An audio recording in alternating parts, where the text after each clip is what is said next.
So my name's Ross Fitzgerald, and I'm Director of Edinburgh Infectious Diseases, and I'd like to welcome you to our annual public winter lecture this evening. Particular warm welcome to those from the general public who are visiting us this evening. So you and everybody else is cordially invited to join us for a glass of wine after the event. I think today, considering the change in the weather, and we're heading into winter and all the pestilence that's associated with that, we have a very topical lecture today on influenza. So, by way of introduction to Professor Wendy Barclay, Wendy graduated in natural sciences from Cambridge before she did a PhD at the Common Cold Unit at Salisbury under the supervision of David Tyrrell and Fred Brown.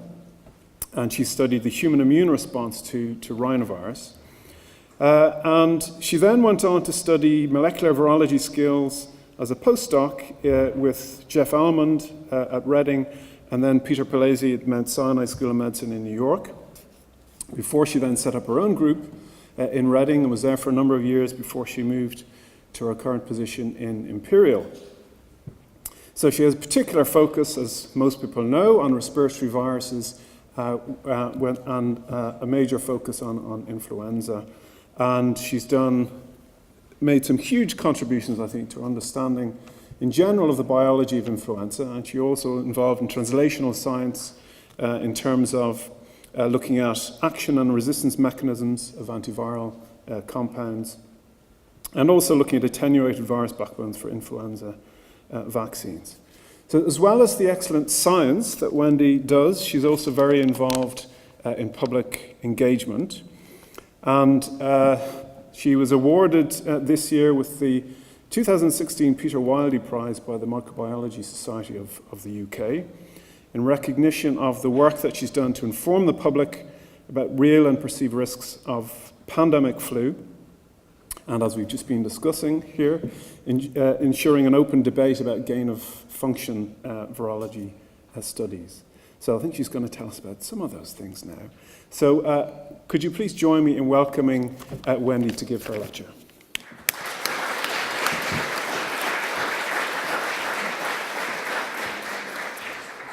Well, thank you very much for that kind introduction and the invitation from Ross and Henry to come and give this lecture. It's a beautiful venue, and I hope I can keep you interested in my favourite subject, influenza.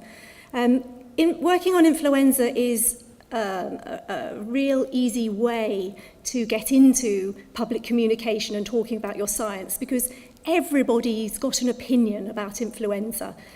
Quite often, if I give a public lecture, somebody at the end will come along and tell me their favourite cure. Might be that they boil an onion and then inhale the juices or whatever. But everybody's met somebody that's had it or has had it themselves.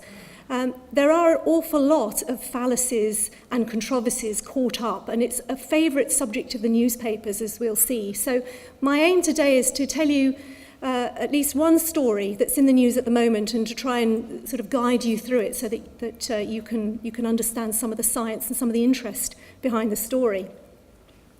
One of the things that I expect people are familiar with is the influenza vaccine. Nearly everybody knows somebody, a granny or somebody with cardiovascular disease that has it. And of course there's this fallacy that lots of people say they're not going to have it because it makes them get the flu, which of course you must go home and tell everybody that's not the case, because the vaccine that we give to these elderly people is the inactivated vaccine. It's simply an inert protein that we put into their arms to persuade the immune system to make some antibody. So you can't catch flu from that vaccine. And I'll come back to that vaccine and the difference between it and other vaccines a bit later.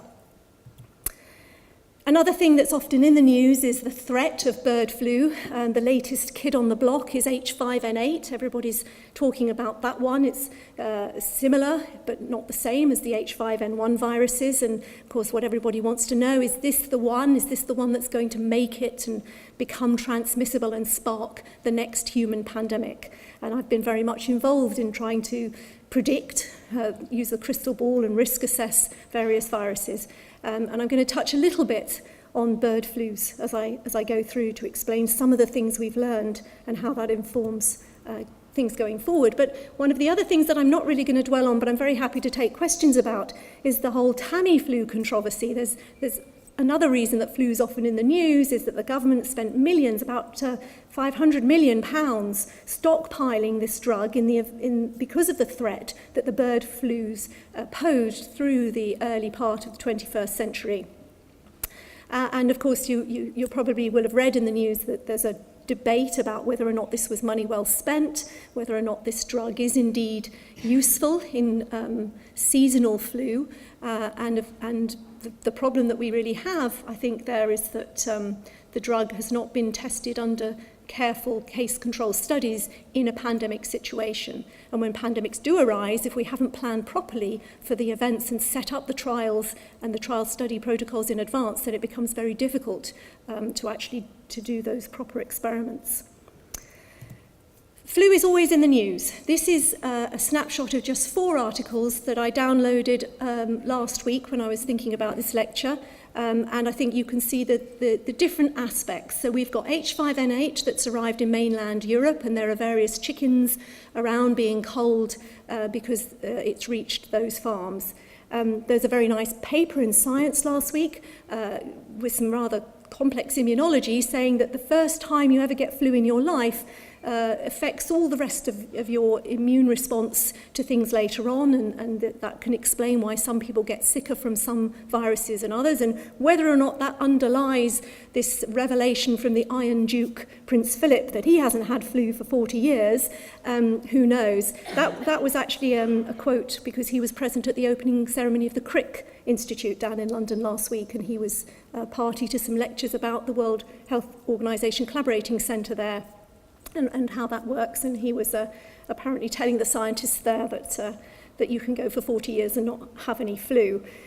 He's wrong. In fact, 1 in 10 of the people in this room will get flu this winter. You will be infected by the virus. You might not actually suffer the consequences, the symptoms, but you will be asymptomatically infected. Seasonal flu is huge in that respect. So around the world, 500,000 people will die of seasonal flu this year. And just here in the UK, there will be 400,000 people going to their GPs about flu-like illness. There will be 11,000 people in hospital, and it will cost the NHS £22 million. So I think Prince Philip is wrong in saying he hasn't had flu for 40 years. What he means is he hasn't had an infection with flu that made him sick. And then this one at the end, I'm not going to dwell on. Luckily, there aren't any children in the room, I think.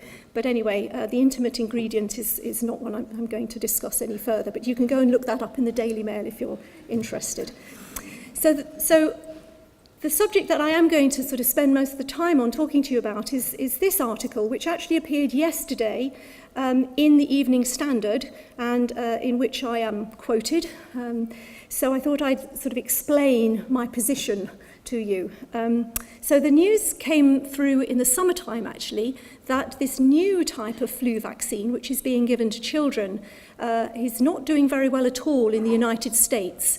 And the ACIP, which is the advisory body that advises the immunisation practice in the United States, has decided that they're no longer going to recommend that this particular type of vaccine be used in children. So this fall and going through to this winter, children in the United States will be given the Inactivated vaccine, the same jab in the arm that you saw that we give here to elderly people, and they will not get this nose spray. On the other hand, here in the UK, as I'll describe to you, we are rolling out this nasal spray vaccine for children. So I think this is a very interesting and important subject. Why are we in this position where we've got conflicting reports about the success or otherwise of this vaccine? It's exactly the same product produced in the same factory with exactly the same components. And as I say here, this could be a real fly in the ointment for the successful use of this vaccine here in the UK, and it's really important that we get our heads around what's going on. So I think this is an example of the type of science which we all love. It's a little bit like playing Cluedo. There are a lot of suspects in the case, and what we need to do is to look thoroughly at each one and somehow come to a process of eliminating them so that we come up with a true explanation as to what's going on, and therefore we can inform government going ahead what we should do about this situation. So it all goes back. Why are we even giving this vaccine to children anywhere, United States or the UK? Well, that, at least the UK story, stems back to 2009 when we had our last flu pandemic, the first pandemic of the 21st century. And despite all the fuss that had been made about bird flu in the preceding decade, in fact, of course, out of the blue came this swine flu virus, an H1N1 virus, probably started in the southern United States, and certainly Mexico was early hit, but of course rapidly spread around the world, so that by June of 2009, the World Health Organization had declared this to be a flu pandemic, and all sorts of actions then get triggered. So here in the UK, the first cases arrived actually in Scotland around about April, late April. And then what we saw as time went by was that case numbers were increased, particularly in the cities. London and Birmingham, for example, were seeing huge numbers of cases. And you can see that plotted out here on the chart in the red line, people going to their GP. And this sort of pattern of people going to their GP with a flu-like illness in May and June is completely out of kilter with what we normally expect to see for flu. It's a seasonal winter illness. We would normally expect people to be going along in sort of November, December time. So this is really a hallmark of a new pandemic, an out-of-season burst of activity, a flu-like illness. And people are ending up in hospital. And then we see this dramatic drop, which happens somewhere between the 2nd and 3rd week of July. And that really made people understand how important it is that children are the spreaders of influenza, because this week in July is the week that the schools break up for the summer holiday and the children disperse and don't come together in these classrooms. So we became convinced that, in fact, the children who are like this are the major spreaders of flu. They're snotty, they're not got the same personal hygiene as we adults like to think we have, and they interact very closely. If you watch children playing in a classroom, they're touching each other's faces, they're sharing items, and they're not washing their hands perhaps as often as we'd like them to. So children were the main spreaders of flu, and various people, including modelers and scientists, agreed that if we could only control flu in the children, we may be able to much better control flu across the entire community. And some, as I say, some modelling was done, some cost effectiveness, etc. And a decision was made in the UK to begin to roll out flu vaccination for children. But which vaccine to use? We already have a very vigorous vaccine programme in the UK for elderly people, people with cardiovascular disease, asthmatics, and others who are vulnerable themselves to getting severe flu. And that is the flu jab, and it's been established for years. There's a rigorous way of giving that. But as I'll come to right at the very end, there are reasons to think that that's not necessarily the very best way to immunise children. And in fact, since 2003, 2004, there's another type of flu vaccine available and licensed for use in the UK and across Europe, and that is a spray. It's a live attenuated virus. So this really is infecting the child with a mild strain of flu. Now, that's completely safe to do because this virus has been selected to be what we call cold adapted.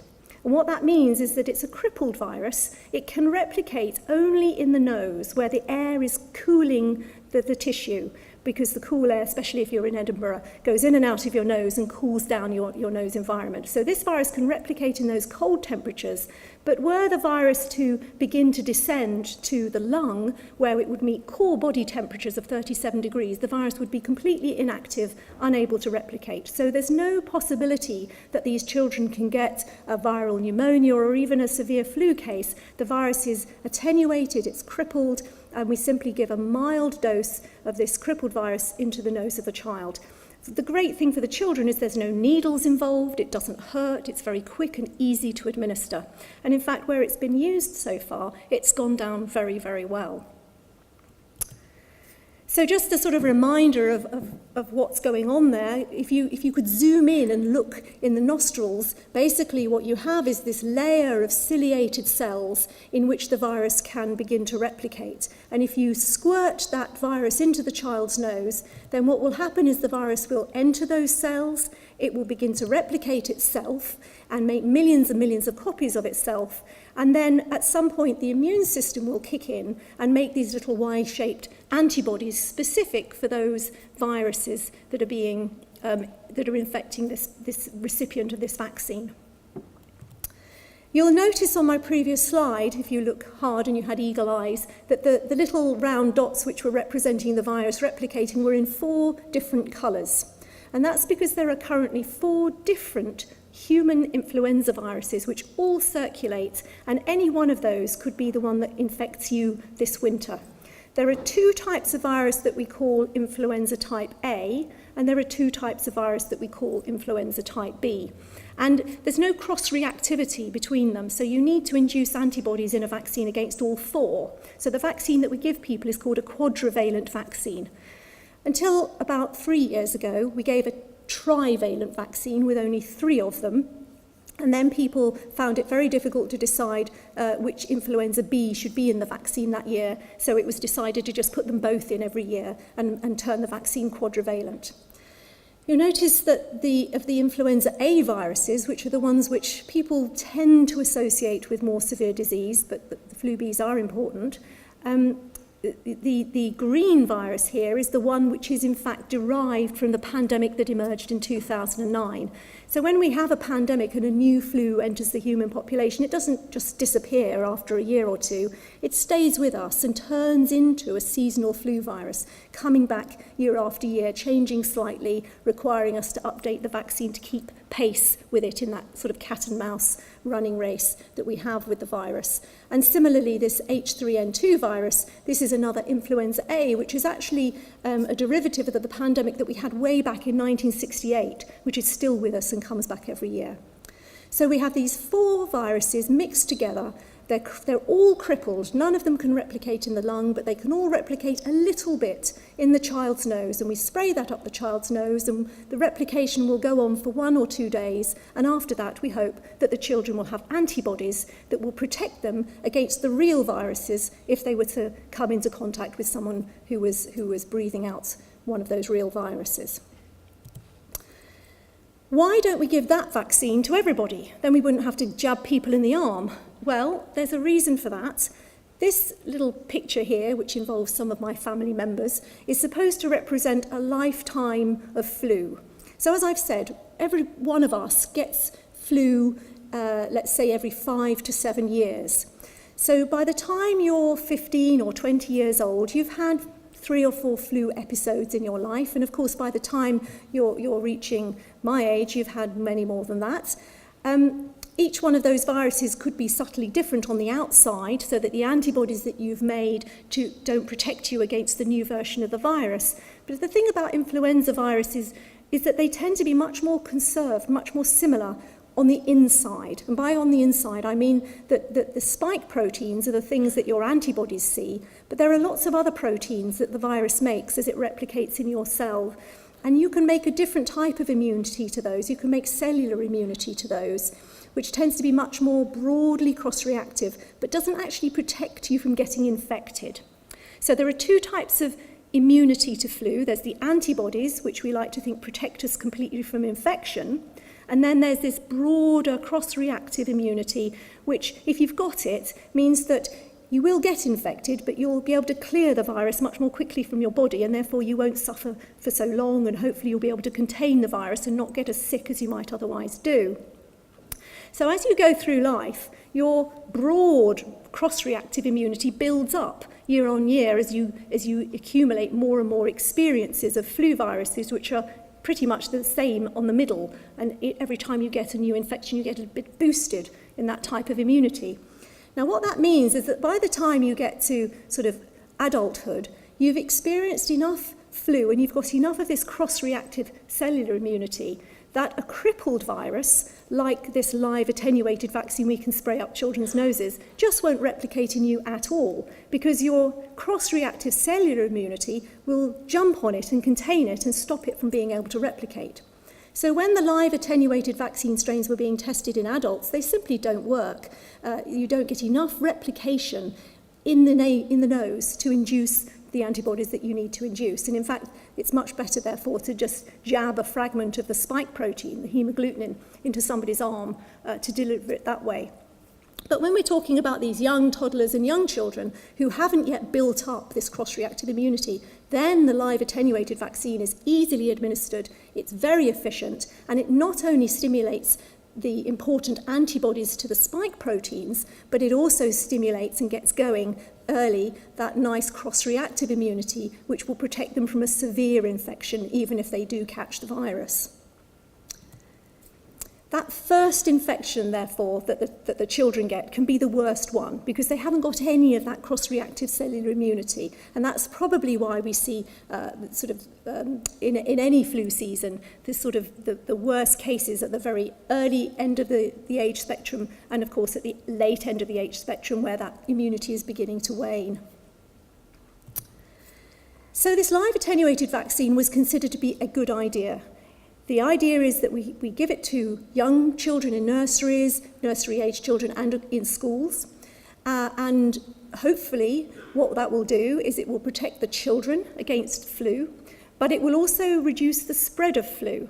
Now, is there any evidence that it's working? So here are some preliminary data published by Public Health England on a particular pilot study that was carried out in England and Wales. And what's happened here is that various geographical regions have been selected, and the live attenuated vaccine has been given either to primary school children or to secondary school children or not at all. And there's some really lovely data in the paper if you want to go and look it up, but I've just picked this one out here to show you that the deaths from respiratory causes are down in the geographical regions which receive primary school vaccination. Not in secondary schools and obviously not if you don't have vaccines. And that's really amazing because these deaths are not in the children themselves. These deaths are in the elderly and the vulnerable who themselves can't make a good immune response to their own vaccine and therefore are susceptible to flu. But if we control the amount of flu in the community, we have a knock-on benefit for everybody. The data also show that the children themselves who receive the vaccine are 50% less likely to get flu, if in the worst case, and for some strains of flu, that the vaccine efficacy is up in the 80 or 90%, where we'd like it to be. So all in all, these early pilot studies in England and Wales, and they're also now giving the vaccine to primary school children in Scotland, and the preliminary data looks fantastic, look very good. Everybody's very happy and very comfortable that this is a good vaccine. Okay, I say it's a good vaccine, but I did mention the 50%. 50% is not quite where we'd like to be with the live attenuated flu vaccine, and that 50% is just for one of the 4 viruses in the mix. And that one virus is the one that's derived from the swine flu pandemic in 2009. Now, why is that? So I'm now going to just take a little diversion and think about animal viruses and what the difference between animal viruses and human viruses are. So at this time of year, we may well see a few incursions of bird flus into poultry, and around the country these kinds of sort of notices might be found, particularly if H5N8 finds its way to the UK. But there are certain bird flu viruses which over the years people have become much more alarmed by. For example, the H5N1s. These are a rather notorious group of bird flu viruses that have been around since 1997. They came back again in 2003, and they are geographically widespread in a sort of unprecedented manner for an avian flu virus. Not only are these viruses highly pathogenic in chickens and kill 100% of the birds in a flock if you get an infection in the poultry farm, but also these H5N1 viruses have been unusual in that they have infected humans. And where they have infected humans, and there's around 850 laboratory confirmed cases, 60% of those people have died from that infection. So this is a virus that causes great alarm, and people are very concerned as to whether or not this particular virus will transform into a human transmissible virus, which is in fact the only thing that currently protects us from having this outbreak of an H5 pandemic. So we know this virus can infect people, we know it can replicate to very high titers in their respiratory tract and maybe even in other organs of their body. But so far, the block to this virus transforming into a human virus is its inability to transmit from nose to nose through the air in the way that the seasonal flu viruses do. So there's been a great deal of interest over the last decade or so to understand why that is. What is the difference between just replicating inside a body and then being able to get out and go through the air? And a bunch of rather notorious experiments were performed by two different groups working on two sides of the Atlantic using ferrets as a model for influenza transmission. So it turns out that ferrets are a very good model for human flu. They contain very similar receptors in their respiratory tract as we do. They're susceptible to unadapted strains of human flu. And if you infect a ferret with an H5N1 virus, the ferret gets very, very sick, but it doesn't transmit that virus onto another ferret who's in the same cage or in an adjacent cage. On the other hand, if you infect a ferret with the virus that sparked the swine flu pandemic in 2009, or even an H3N2 virus, which is the type of seasonal flu virus which is going around every winter, then those ferrets get less sick, but they do pass the virus on amongst them. So the ferrets absolutely recapitulate the situation that we see out there in real life, where this H5N1 virus is highly virulent but not yet transmissible. And so these two groups of scientists took the virus and they performed a series of experiments which we will call both reverse genetic and forward genetic experiments. In other words, they generated mutants of the original viruses. And these mutants were not ones that existed before in nature. They were new viruses.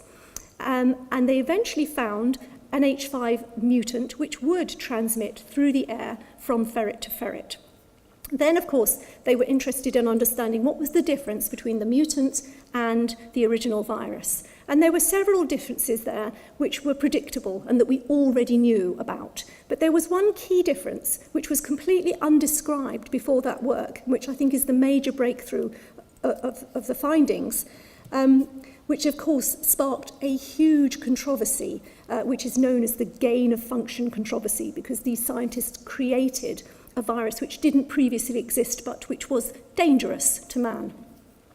What was the unique finding? The unique finding was that it's all about stability. And with hindsight, that's not very surprising. For a virus to be able to transmit from one person through the air to the next, or one ferret through the air to the next, the virus itself has to be more stable than the poultry-adapted H5N1 viruses currently are. It has to be able to resist the various environmental onslaughts that it experiences, because viruses are what we call obligate intracellular parasites. What that means is that they are completely inert on the outside of a host or a host cell. And it's a matter of a numbers game and a matter of probability when somebody sneezes out a load of flu viruses as to whether any of those will actually survive long enough in the air and reach the next host to infect them, as to whether or not transmission will actually occur. Now, this environmental stability makes sense then. The viruses which can last in the environment longer are more likely to find their way into the next host through the air than others. And it turns out that, of course, there are different selective pressures on viruses in different animal species, which might guide how environmentally stable a particular virus would want or be evolving to be. So in the densely packed poultry houses where H5N1 grew up, all the chickens are very, very densely packed, and the virus doesn't need to be very environmentally stable to hop from one bird to the next. And so it's evolved to be rather fragile, actually. And although my average commute is a bit like this, and feels sometimes a bit like a poultry house, in general, most people don't live in crowded conditions like this. And so the ability of the virus to transmit through the air is much more dependent on environmental stability than it is for the virus to hop from one chicken to the next in the poultry market, in the poultry house.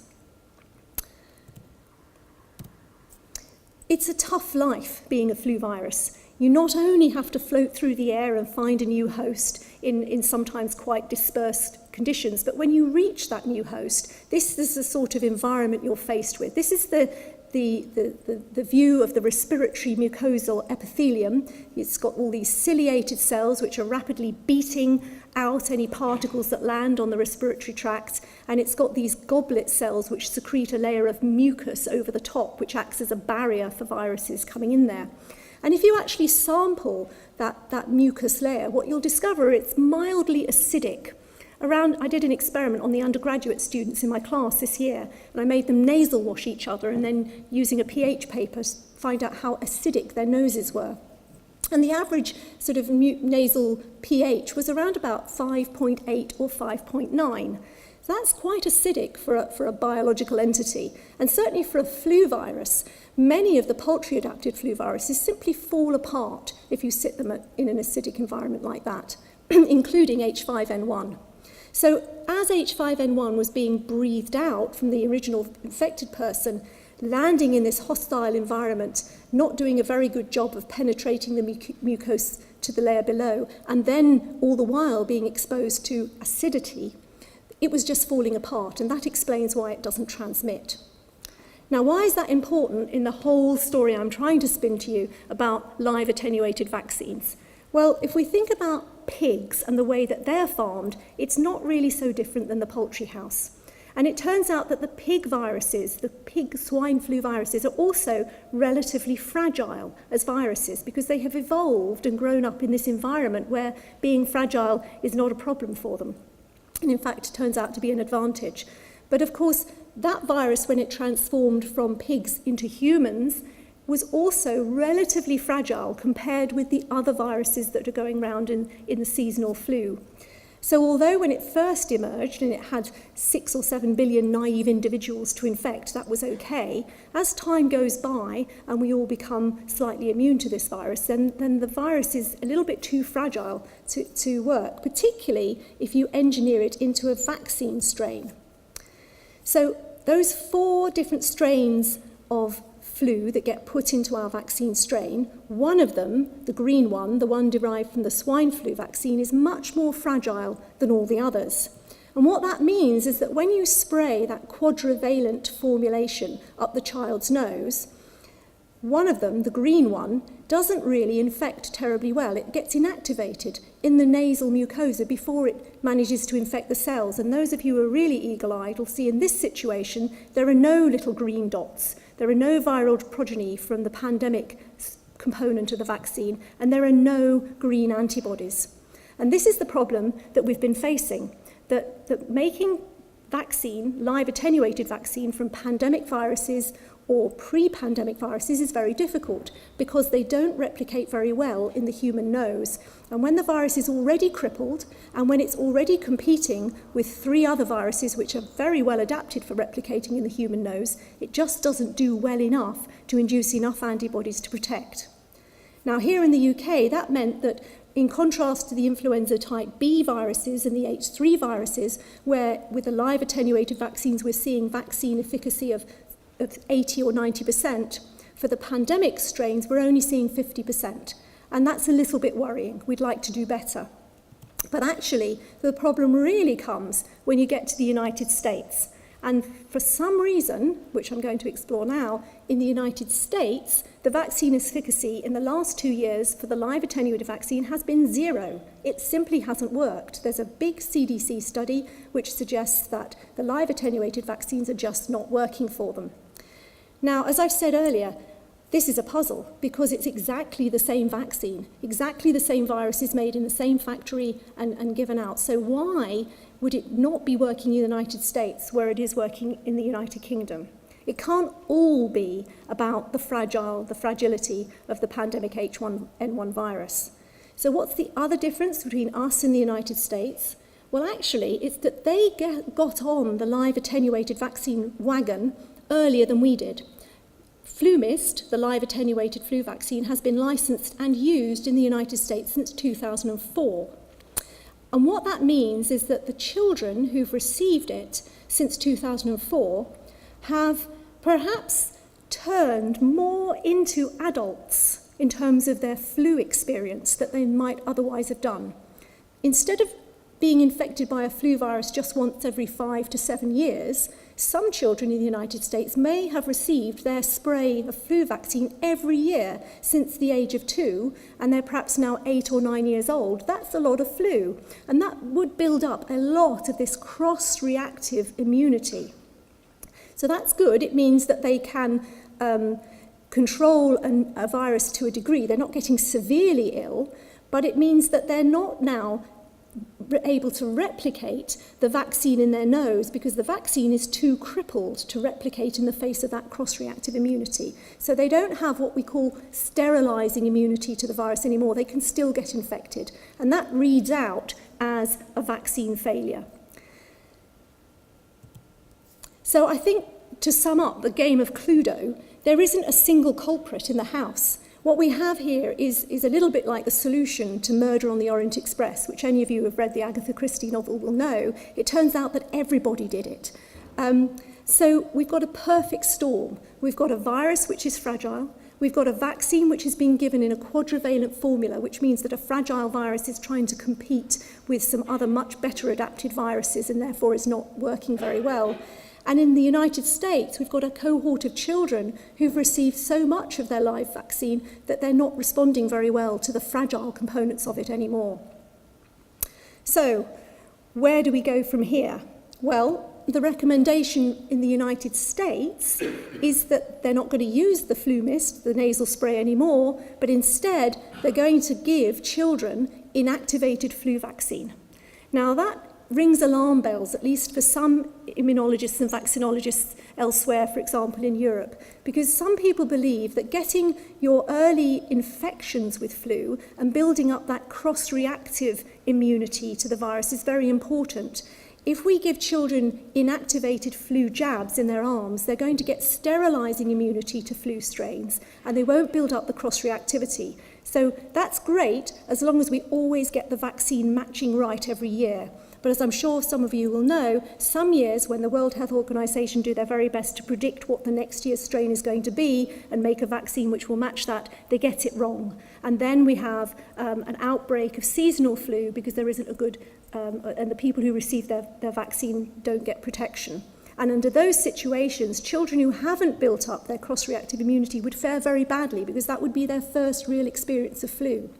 Even worse would be if a severe pandemic came along and they had none of this cross-reactive immunity, then all of the cohort of children who'd received inactivated vaccine would fare very badly, we suspect.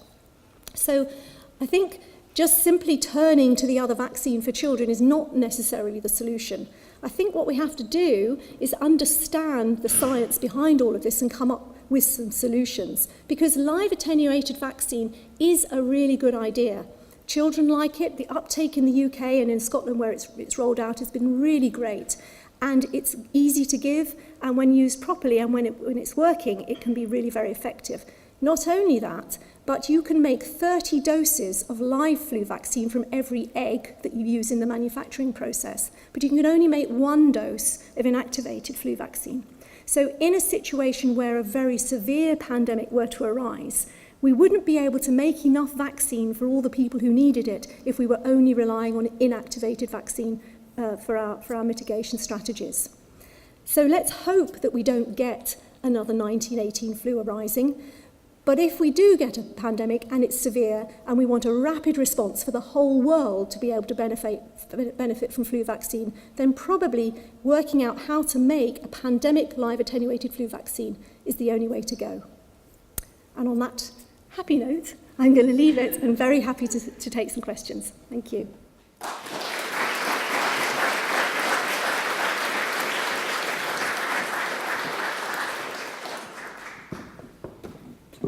Thank you so much, Wendy, for a wonderful talk.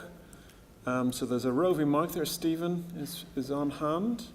I'm sure that stimulated some questions, so raise your hand high. Everybody's gone shy. So can I ask you a question to start with? With regards to the adaptation of avian to the ferrets, essentially. So that's a stability thing, an adaptation to improve stability. So the suggestion is that that would then be able to possibly spread easier in humans. Yeah. But are there potentially additional host restriction barriers between ferrets, say, and humans, for example? Between ferrets and humans, yes, maybe. So there are additional host range barriers from birds to mammals. I didn't dwell on those, but because we already knew about those. We knew that the virus had to adapt to use the right receptors, for example. It turns out that ferrets are even more human than human, if you like. They're even more stringent for the use of this particular sialic acid receptor that human flus like to use than are humans. So, I mean, there are lots of problems with the ferret model. On the other hand, they're naive, and so they're highly susceptible to flu, and perhaps sometimes we overestimate the risks by using ferrets because they don't have any of this sort of cross-reactive immunity that most people have. Ferrets are like babies or children in terms of human flu.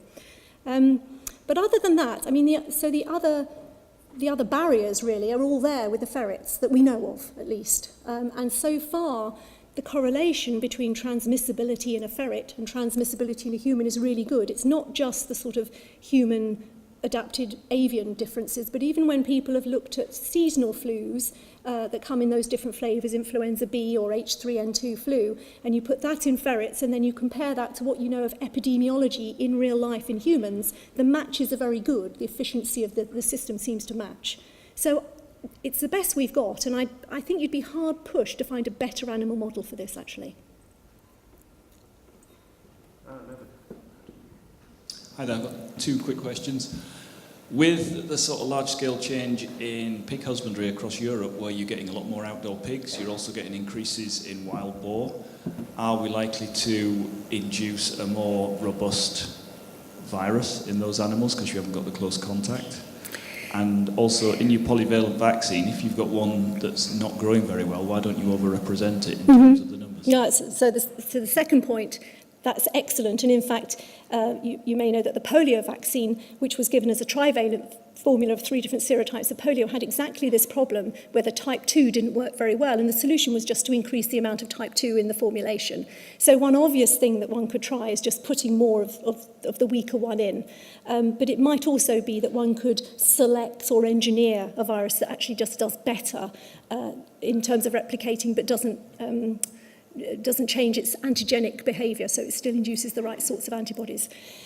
In terms of pig farming, I'm afraid I don't know the answer as to how spacing pigs out will influence it. I mean, it's a logical suggestion. Whether or not you will still get transmission of flu at all in dispersely farmed pigs, I don't know. I don't know how pig density plays out in that respect. Yeah. Wendy, thanks very much for a wonderful talk.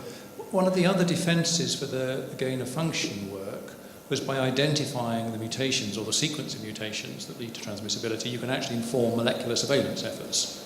Now, Yeah. I don't know whether you think that's a good defence. And the other question which you didn't quite answer was, given that we have been able to engineer those kind of viruses, how worried should we be that nature will find a way at some point? Okay, so to the first one, it would be a lovely idea that we could just have a string of sequences and pick out from surveillance which ones pose the biggest threat. That was an aim. And I think there are people still working towards that. And for some of the phenotypes that are required to transform an avian virus into a human one, it's possible to do because there are only a limited number of sequences by which the virus can achieve the change.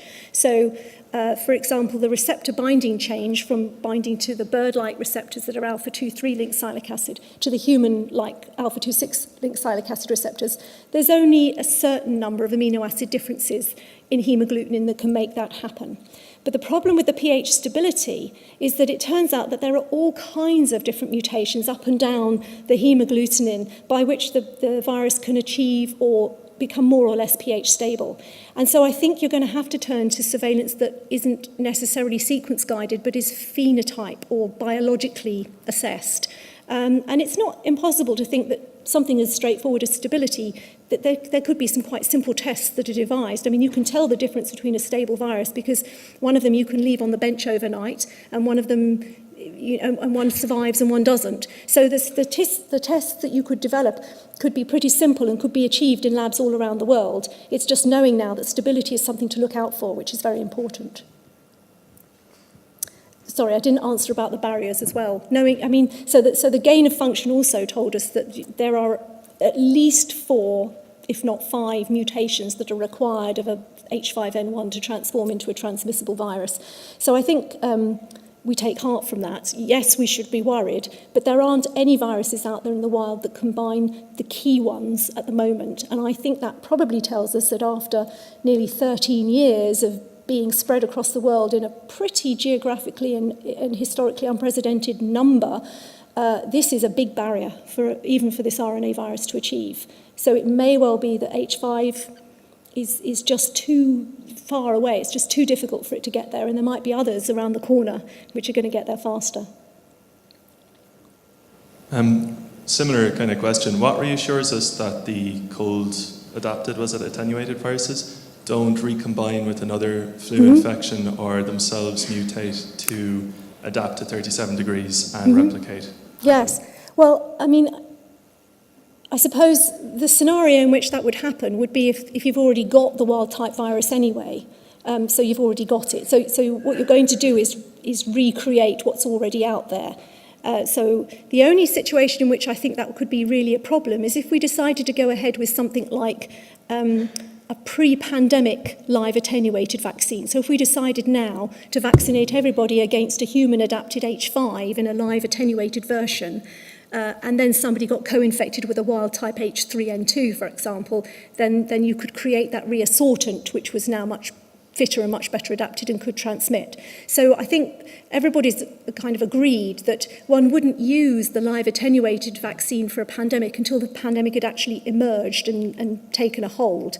But I think what we've learned from the swine flu pandemic is that we can't wait for that to happen in terms of the research. We need to work out now how to make the product work such that when that does happen, we're ready to go and we're not still working out how to do it. If I understood correctly, the vaccinations, the nasal ones in the States now seem to be sort of limited in the positivity of the effect. So now that we're rolling out this regimen in the UK, what do you think we can do differently to not in 12 years' time realize maybe this isn't amazing? Yeah, I mean, so I must say I'm in a little bit of trouble with Public Health England for speaking out loud about this. I do think it's very important that we try to understand what the difference is between the US and the UK. And my theory about all the US children turning into adults as far as a flu virus is concerned is just a theory. It's just one hypothesis, one idea that I've got which would explain the difference between the United States and the United Kingdom. There are people working very hard at Public Health England to understand whether or not CDC analysed their data differently than we did, or whether or not there's another explanation for the findings. But I would say that the trend that CDC have reported has been a trend that's been seen over several years and was seen in a separate study run by the US Department of Defence. The trend that we've seen in the United Kingdom is a trend that's also seen in Canada and Finland, who are also rolling out live attenuated vaccine new to their children. So the difference does seem to be in terms of the length of experience of use of live vaccine. Everybody's agreed that the pandemic virus is suffering more than all the others. I think what we have to do is understand the root of the problem. We need to analyse larger cohorts of children, and there are lots of studies that are going to go on in this winter as the vaccines rolled out in the UK. For example, to just take samples from children who received the flu mist spray yesterday and ask if all the viruses are replicating equally well in the nose. So that's something we can do here in the UK. In terms of monitoring if overuse, let's say, or regular use of the vaccine starts to decline with efficacy, I mean, that will become apparent here.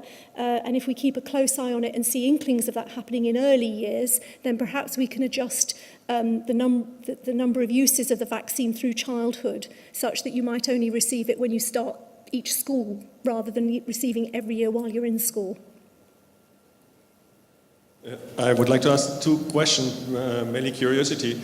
10 years ago, when FluMist was rolled out, everyone was scared pretty much that you actually get original antigenics in, meaning you induce CTL responses against subdominant epitopes. So when when the virus adapts itself, you're not protected by immunodominant epitopes any longer. Is there any indication for that so far?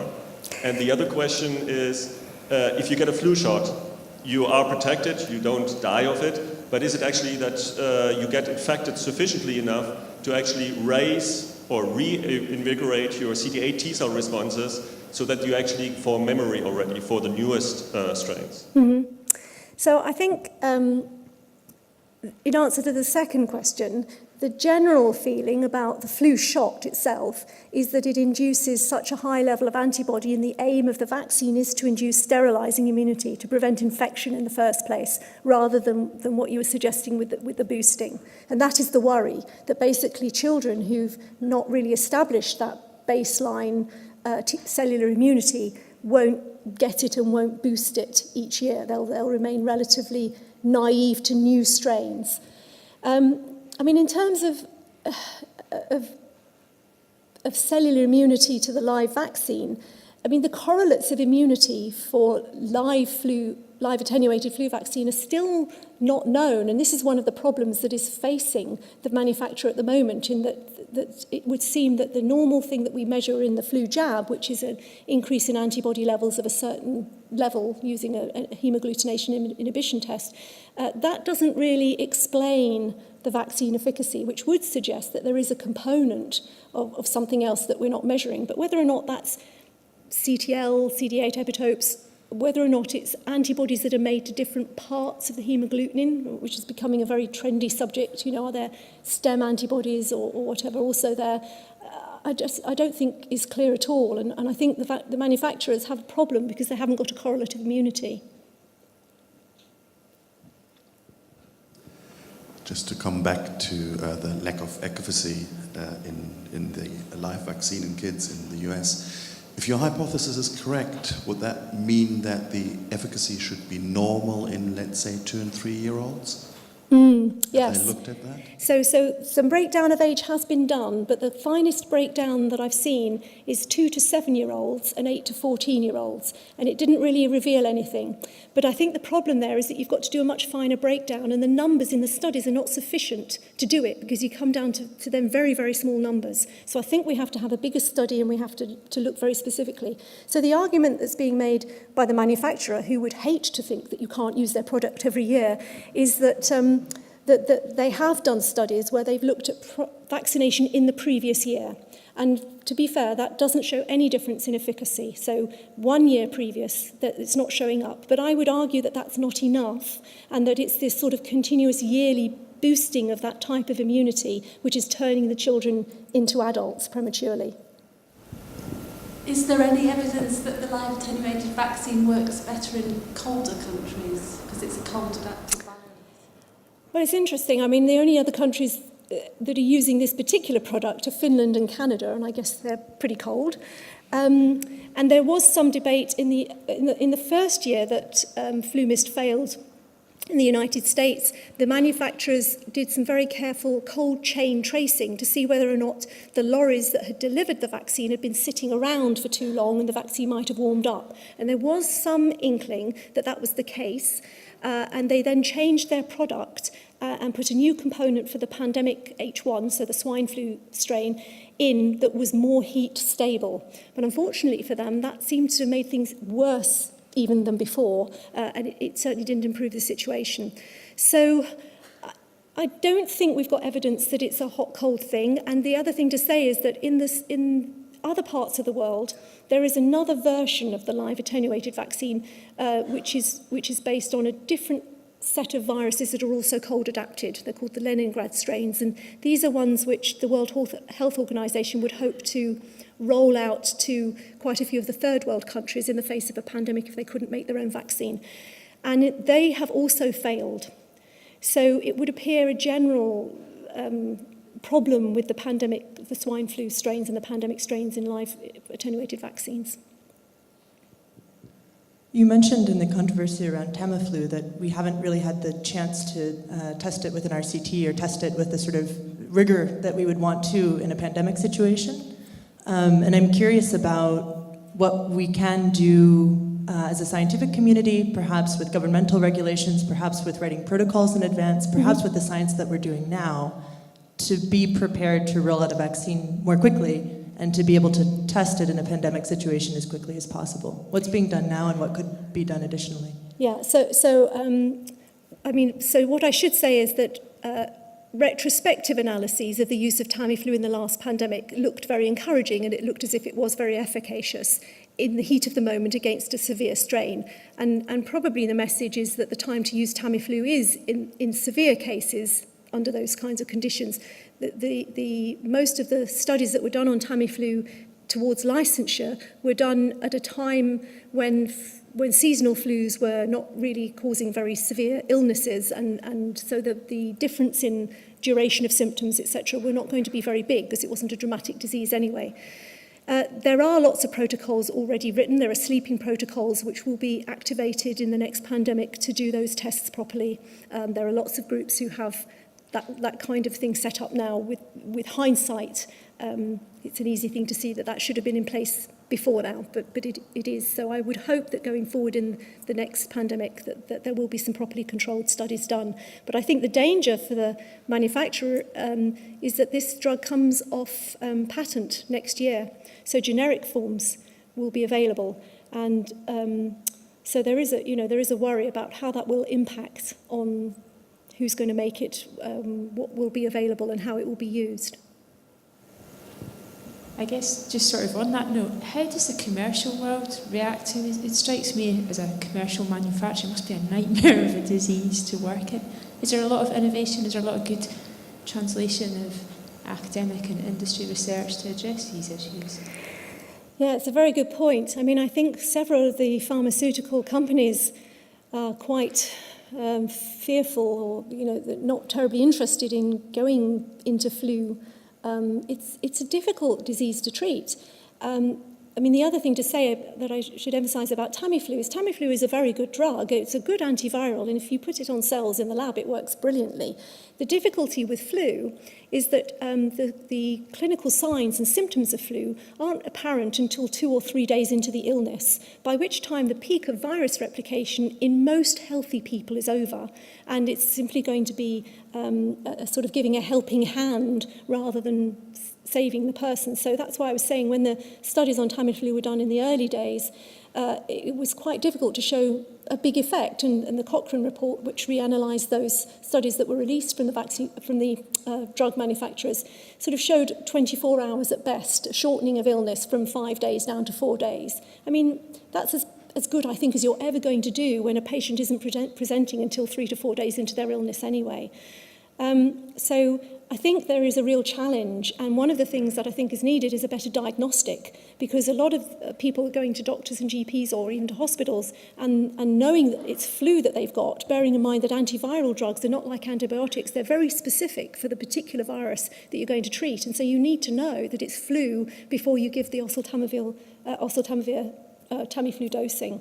And we don't have that rapid diagnostics. There's no simple bedside test or GP test that they can do. So if the clinical presentation of flu makes it difficult for Tamiflu to be used at its highest efficacy, does it make sense for governments to stockpile this drug? Yeah, so that's the debate. I think the question is, if you're going to develop a flu drug, who do you think needs it? Okay, so if the swine flu 2009 pandemic had been more severe than it was, I mean, in the end, case fatality was around 0.02%. But if it had been 1%, what would the public have said if there was no drug at all and people were dying of this thing? So, I mean, what you see in patients who are infected with H5N1 is that those patients who get oseltamivir and don't generate resistance within host do very well. In the swine flu pandemic, pregnant ladies who ended up in A&E with flu were 7 times less likely to die if they got their Tamiflu dose within 24 hours than if they didn't. So under those situations, I think the public would demand that there was a drug and they'd want their dose to be available to them. Are there any differences in the response of males versus females to influenza or the vaccine, or is man flu a myth? Yes. Okay, I often get asked this one. I mean, there are a number of different studies around which might suggest yes or no. The one I'd like to quote is a study that was done in mice, which showed that female mice got much, much sicker than male mice when challenged with flu. So I think I can dispel your myth. I'm not convinced. Anyway, I think Wendy certainly deserves a glass of wine after that, and I think we can all agree she's given a wonderful lecture, and you could please thank her in the usual way.